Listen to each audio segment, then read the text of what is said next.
The Adventures of Pinocchio by Carlo Collodi. Chapter 10. Quick as a flash, Pinocchio disappeared into the Marionette Theater, and then something happened which almost caused a riot. The curtain was up and the performance had started. Harlequin and Pulcinella were reciting on the stage, and, as usual, they were threatening each other with sticks and blows.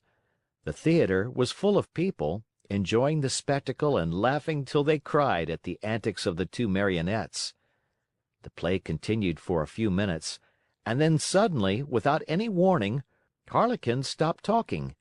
Turning toward the audience, he pointed to the rear of the orchestra, yelling wildly at the same time: "Look! Look! Am I asleep or awake? Or do I really see Pinocchio there?" "Yes, yes, it is Pinocchio!" screamed Pulcinella. "It is!" shrieked Signora Rosaura, peeking in from the side of the stage. "It is Pinocchio! It is Pinocchio!" yelled all the Marionettes, pouring out of the wings. "It is Pinocchio! It is our brother Pinocchio! Hurrah for Pinocchio!" "Pinocchio, come up to me!" shouted Harlequin. "Come to the arms of your wooden brothers!" At such a loving invitation, Pinocchio, with one leap from the back of the orchestra, found himself in the front rows. With another leap, he was on the orchestra leader's head. With a third, he landed on the stage. It is impossible to describe the shrieks of joy, the warm embraces, the knocks, and the friendly greetings with which that strange company of dramatic actors and actresses received Pinocchio.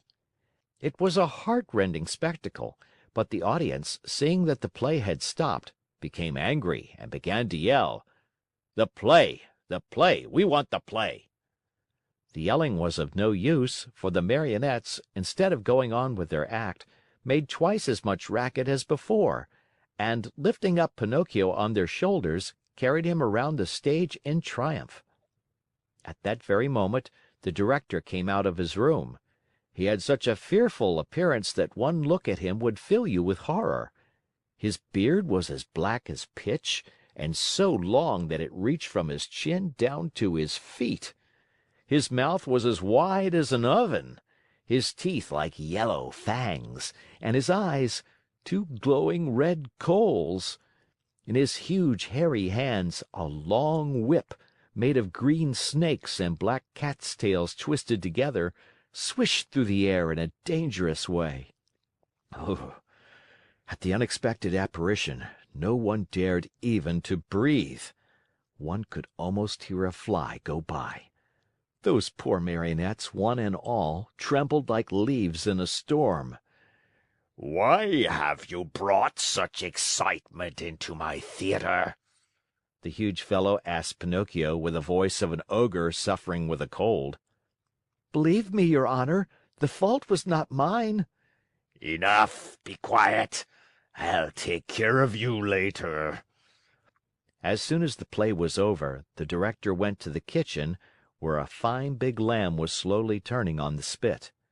More wood was needed to finish cooking it. He called Harlequin and Pulcinella and said to them: "Bring that Marionette to me. He looks as if he were made of well-seasoned wood. He'll make a fine fire for this spit." Harlequin and Pulcinella hesitated a bit. Then, frightened by a look from their master, they left the kitchen to obey him. A few minutes later they returned, carrying poor Pinocchio, who was wriggling and squirming like an eel and crying pitifully: "Father, save me! I don't want to die! I don't want to die!" End of chapter.